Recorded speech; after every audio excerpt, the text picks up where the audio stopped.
time out for that. It is time to take the muzzle off and begin again, going back to those increments, doing those small things. And you will be shocked. I believe that in leveraging strengths, which is tied to our superpowers, really comes when we start to receive small wins. Yeah. And I believe that many times, many of us get stuck in comparison, stuck in stagnancy, stuck in not just making a move because we don't have any wins.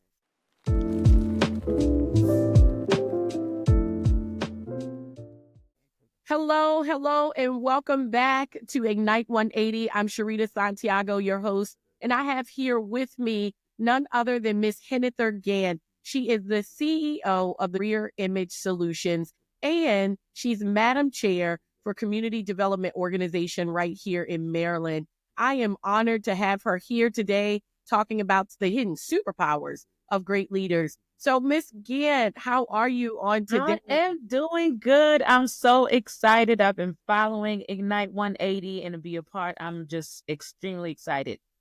Listen, first of all, I just want to say I'm delighted to have you guys. She is the most energized, inclusive, authentic personality, spirit that I've ever met. And it is a pleasure to hear from her on today. Hennifer has the opportunity to go out in her sphere of influence, her work, and coach and support, consult executives all around the state of Maryland and across the United States. I'm just blessed that we have an opportunity to hear from her on today. So I want to go ahead, yes, absolutely, and jump into this conversation.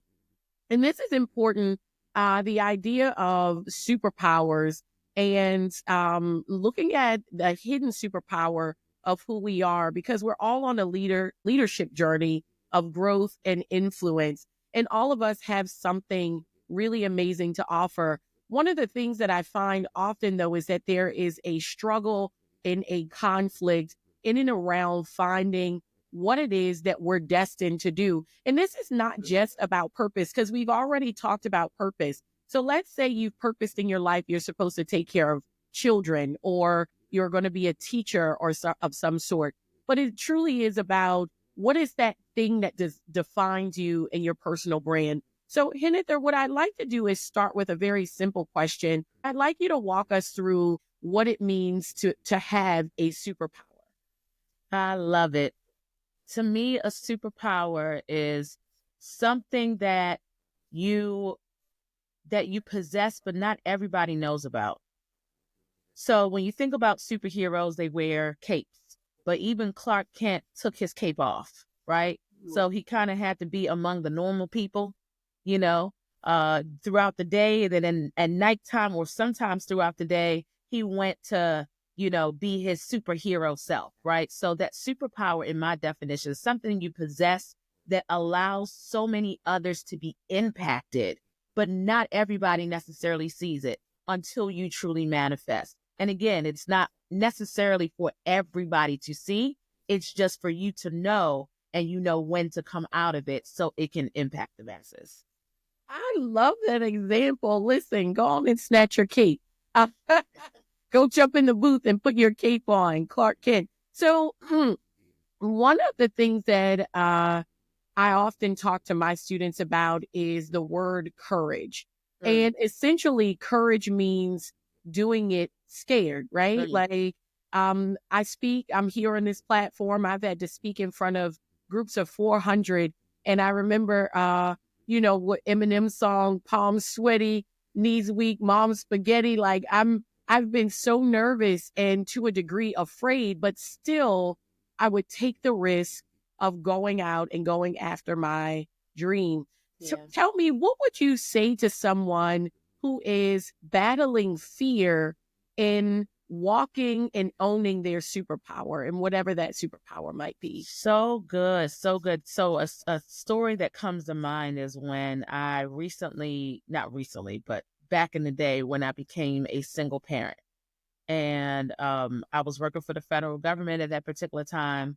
And I knew that I received this vision from God to start this company that you are introducing me about, Career Image Solutions.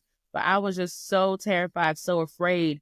And when I really got the vision, it wasn't just about all of the services, it was revealing the superpower in me, which was to teach and to coach and to equip, right? Specifically, those who were looking to find their work. Miles Monroe says that your job is what people pay you to do. Your work is what you would do, even if somebody didn't pay you, right? What you're called to do. So it was very, very frightening, but I remember just still saying yes. And it was so funny, right? Because it was as if, because I said yes quietly, it was as if the opportunities just would find me. Oh, do you do this? I'm like, I never even told anybody that I did that. What do you mean? Right.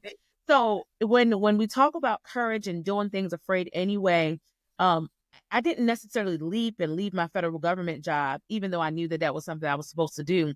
But for me, it was taking the very next step. Sometimes you don't know the full picture. And sometimes when you're being courageous, the big thing just seems like you can't do it. I would recommend that we just take small steps. Sometimes though, if you on a timeline, your steps need to be big. So let me just go ahead and say that. You can't be slow walking it, but just taking incremental steps sometimes in phases. So for me, it was just, let me just go ahead and say yes to these customers while I'm working. Then the next phase was, let me go ahead and say yes to actually putting myself in networking events and speaking, that even though I don't feel comfortable or feel validated to speak in front of these audiences. The next phase was, let me start speaking on stages. And when they said no to me, I would host my own tables and do free things at the library. It was courageousness in phases until your superpower is fully released. So that's what I would say, doing it in increments. Oh, I love that. I read right before we got on today, I opened up my phone and saw was a quote that says, if you can't do a great thing, do small things great. It sounds so much like what you Yes, just yeah, shared. yeah. I love that. I want to talk a little bit about the word intentionality, right? There has to be some intentional and deliberate actions in order to go from that place of, here's what I'm thinking, here's my superpower, my personal brand, to getting to the next phase of, this is what's actualized. Can you speak a little bit to what it looks like for intentionality and how intentionality maybe played a role in your journey? I'm smiling because that is one of my absolute favorite words. And that was my theme of 2024. So intentionality, and it's an alignment to Ignite 180, right? For me, intentionality is directly tied to purposefulness, right? When you have a vision, you are able to have clear intentions. And when you just kind of break it back another layer, it's just your everyday decisions. Intentionality is about our decisions. What decisions are we making that is moving us towards the vision, the purpose, right? So that's how I like to look at it. So I have become very anal about my calendar. That was not something that I was always anal about. I was one who was always infamously late all the time, like, and I prided myself on it. You said something about me being late. I'm like, all of the things.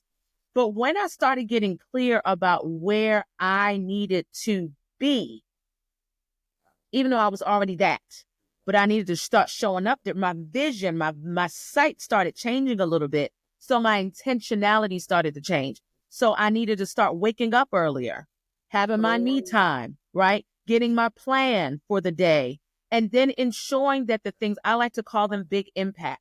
So when we talk about intentionality, it's super important, especially as visionaries, right? And leaders. When you are a leader, it means that you're impacting the lives of so many other people.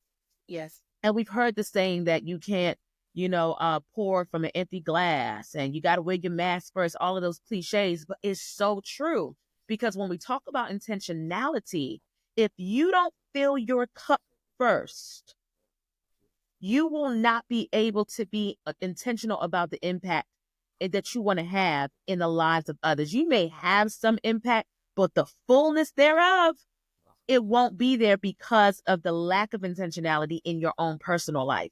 So again, it's about those decisions. It's what decision can I make? Purposeful decision that's going to have the biggest and greatest impact regarding my obedience to what I am called to first. And then I get to pour out next. To me, that's intentionality. The way you do anything is the way you do everything, right? I can't agree more. If you have not identified what that special thing is that is special to you, maybe you don't know what that Clark Kent superpower is about yourself. How might they discover that? Like, in what ways can they go about figuring that out? Great question. Great question. One of the very first things I would recommend is something that many of us leaders do not do enough of, which is sitting still, quiet time, taking personal retreats. And what do you do in those quiet moments? I'm not just talking about 5 minutes, even though that could be helpful, right? But if you truly do not know where you are going, or you're just feeling like there's something more, but I can't figure it out, you owe it to your life and the people that you are called to sit down somewhere for at least a day. I recommend a weekend, spending time with the one who knows all about you and sitting still long enough, and then creating moments of stillness thereafter. During those particular times, one of the things I like to always do, I like to do this on a monthly basis, and I don't go away every weekend, right? But just to have like some Saturday times of reflection. And I usually like to ask myself, and maybe this can help our listeners today. One of the things I like to ask myself is, who am I? What am I called to? And who am I called to? Those three questions. You might say that seems a little bit too much. Like, why are you asking yourself that every month? Because there's so many distractions in our lives that if we're not careful, we just will end up doing without taking stock of who we are becoming. So for me, that's absolutely step number one. Step two, besides sitting still, is if you know that you've been around this mountain over and over and over again, listen, you are not by yourself, and this is not any type of shade, right? But the reality is that it's probably time that you need some help. Now, I know that God is our help, right? However, there are some things that you need another person. He will put another person in your life to move you to the finish line. God is very concerned about you finishing the work that he has put in you. So if you can't quite get it together in your alone time, it's time for you to get some accountability, whether through coaching, whether through taking a course. And, Professor Sharita, I know that you have lots of different things that people can, participate in, right? But I would totally recommend that. And then third, and I believe, I wouldn't say most importantly, but third, I would say it's time for you to now surround yourself by audibly, physically, just begin surrounding yourself with things that you think might be aligned. Let's just say, I don't know what career I'm supposed to go to next. I just know I'm supposed to leave this one. Well, start asking yourself, well, am I in the business field? Am I using my hands? If it's the business field, for example, start going to business conferences. Start putting yourself in environments that pushes you beyond what you've always been doing. And you just will never know who you might meet and what idea might spark as a result. So those are the 3 tips I would give. Oh, those were really amazing tips. And I love the idea of surrounding yourself with those in a community, finding the right voices, the right people to seed into your life, people to encourage you, encourage the gift that's inside of you to help that grow. That was really good. It reminds me of leveraging strengths. I was in New Orleans and I caught a cab from the hotel to the airport, and I was speaking to a gentleman, and he said to me he made over 6 figures driving this van. And I said, how so? He said the words were, I use my superpower. I believe that people want to be cared for.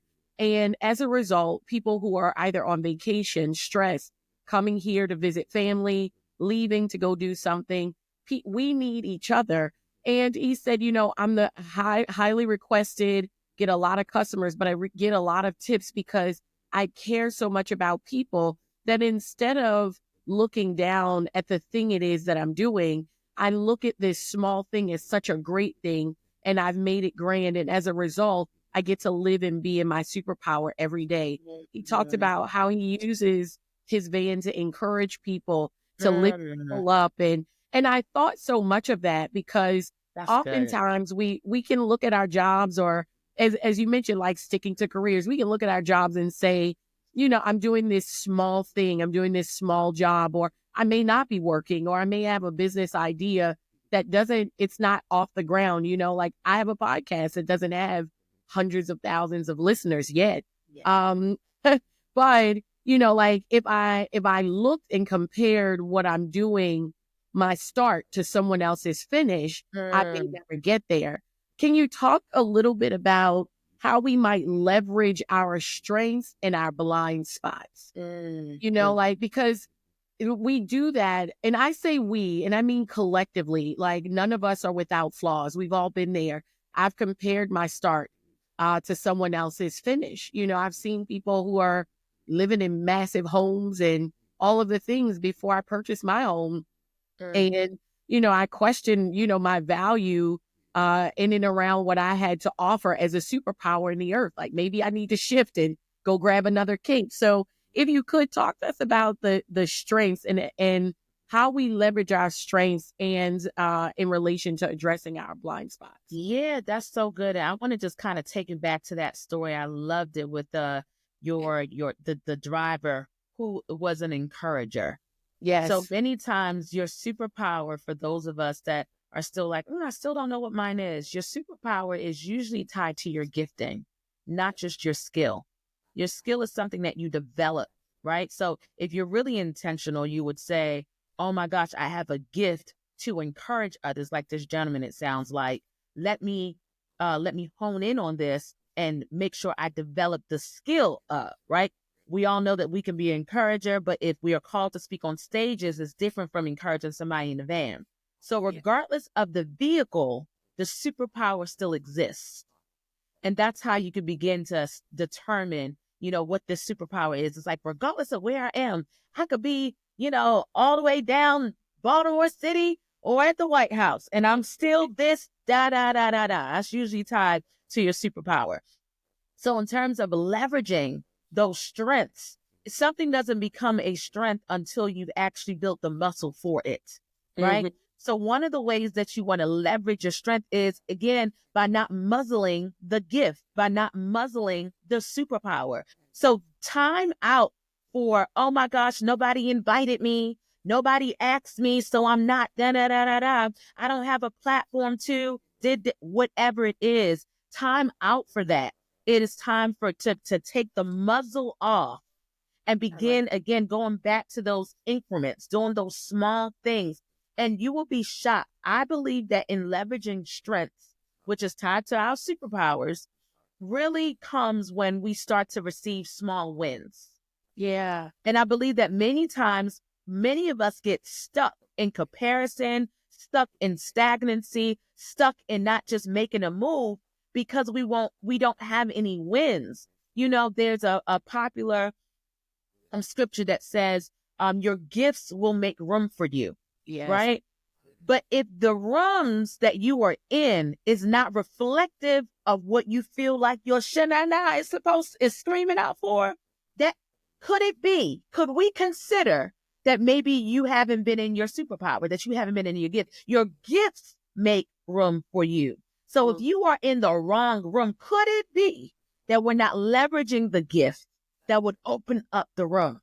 So when we're leveraging our strengths, we got to really first figure out we can no longer, again, going back to your word, we can no longer be grasshoppers in our sight, but we must be strong. We must be courageous in the thing, no matter how little, regardless of the vehicle, regardless of if we are in a cleaning job right now, regardless if we're in a riding people around, regardless of we're having to Uber on the side, regardless of the thing, we got to take the muzzle off. And again, when we talk about leverage, it's not about looking at what somebody else does. Let me tell you something. There are a lot of people who are skilled at doing a thing, but they are not called to do the thing. So you're looking at them in all of their manifestations. So it seems like because they have the bright lights and this, that, and the other. But what you don't know is that in another few months, their light will dim because they're not doing the thing that they are purposed to do. And here you are dimming yours, muzzling your mouth, muzzling your superpower, leaving your cape off because you're saying, oh, there's enough people out here.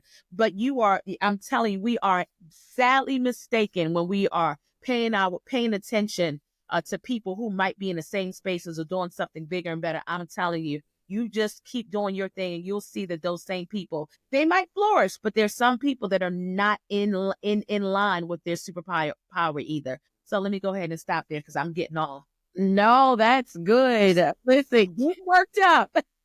I like it. It was really good. You shared not jumping out there because there's so many people doing it. And I remember hearing or reading something that talked about bread in an aisle. Like, like there's so many different types of white bread, wheat bread, rye bread, and bread makers don't stop making bread because there's so many varieties. They look at what they do and create a brand that stands out. And I'm just thinking about, though we don't know all of what it is because we see in part and prophesy in part, we don't know what the year may hold in full. But what advice would you give to someone for walking in their superpower in this year? This year, again, I started alluding to it already. It's like timeout. There's some periods in seasons where it's time to rest. A lot of people think rest is like not doing anything. It's actually very powerful, right? Yeah, it's time to rest. I do believe that this year is not time. It's not time for rest. This is time to put like the roller skates on, right? So once you get clear about a thing, immediately obey. Time out for delayed obedience. Oh, I'll do it tomorrow, or I'll push it to next quarter. I strongly, I cannot emphasize strongly recommend that if there is something that you were supposed to do and you've carried it over from 2024, there is an immediate obedience that must be applied. Because when there are opportunities presented in this year, which there will be many, if you are not positioned, you will get left behind. Let me share with you, Professor, what I heard in my quiet time, that I will never lack. I will never lack. And isn't that a great promise? Like, oh my gosh, thank you, God. I will never lack. But what I heard was that abundance will be up to me. Ooh, yeah. Right? So I share that with our listeners today, that there are some things that, yes, God is provider, provisions. You'll definitely be provided for. But we want to talk about the level of abundance that allows us to move beyond the ceilings, that allows us to reach I know you're listening, so we're all leaders here. We're all visionaries. We're all called to more. If you're listening to Ignite 180, you are called to more. So again, this year, it's time out for the excuses. I'm getting irritated. I don't know about you, but when people come to me and say, someone just told me yesterday about something, like, I just started getting irritated in my spirit. Like, don't you know what time we're in? Yes. We have to do the things right now. So again, immediate obedience. There are going to be divine opportunities for folks that don't even seem like they should be positioned to get it, but because they were privately positioned, they are now publicly positioned, right? So time out for the excuses. No more delay. The time is now. And I know people say that in the beginning of the year, but seriously, there's an urgency of now that I'm sensing. Excellent. Excellent. Yeah. I was actually going to jump into a question around what you dove straight into it, and that's knocking the dust off your feet. If you have not yet, this is not about our fulfillment, creating a situation where you are looking as a listener, your walk in your life looks like ours, but it is about being great in your own respective area. So when you think about the thing that you do, are you doing it to excellence? Are you doing it in the vein of mediocrity? So I love what it is that you've shared thus far. Now, what I'm going to ask you to do as we pivot, because we've been talking now for about 30 minutes, I want you to dive into where the listeners might find you or learn more about you. Give us your website, your handles, your social media handles, and tell us about anything that you have coming up. Thank you so much. So mine is pretty easy, but you got to just look at the spelling of my name. But my website is henniferbiancagant.com. You could find me at Hennifer B. Gant on LinkedIn. That's my preferred social media, but I'm also on Facebook and Instagram. And if you just follow any one of those channels, you'll find out a lot more about me. There's several links that you can find out more. Upcoming, we are looking to provide a space for working professionals to just hop in and ask questions that they normally wouldn't be able to ask. So, when we graduate from college and things of that nature, right, we no longer have access to the career center, so to speak. And we don't necessarily want to ask the HR within our companies because we know that they are hired by the company. Yes. So we're providing a space where, at no cost, working professionals can come in, and what we're calling that is career checkpoint. So whether you have a career question, something about HR, just whatever it is that will help you move to the next level in your career, we're allowing those hop-ins. And again, though that information will also be available if you go to those platforms that I shared earlier. Okay, awesome. And I'll also put the links on Ignite 180. Thank you. So that they can gain access to it. I love that checkpoint component. I know we're wrapping up, but that's something special. A lot of times, folks aren't, like you said, wanting to go talk to HR. There's some things you can't talk about at work. But Hennifer, we also didn't get to share that you're an HR professional and have been in that space for many years. So, I think that'd be a great opportunity for listeners who are either thinking of making transitions, leveling up their career, looking to make increases in salary as the gas and light bills go up. You want that income to go up. She's the woman to talk to. So thank you. Yeah, absolutely. And as we prepare to wrap, do you have any final words as we conclude this conversation, either about hidden superpowers or anything that you just want to generally leave our listeners? Yeah. So we've been talking about hidden superpowers, but I just want to encourage us today and whenever you're listening to this, it's time for your superpower to be revealed. You are no longer the world's best kept secret. It's time for you to come out, no longer be hidden, but come out in plain sight because the world needs you. Excellent. Excellent. Great final words. And I want to say thank you to the listeners, for all of you all who checked in on today. And until next time, God bless. Thank you.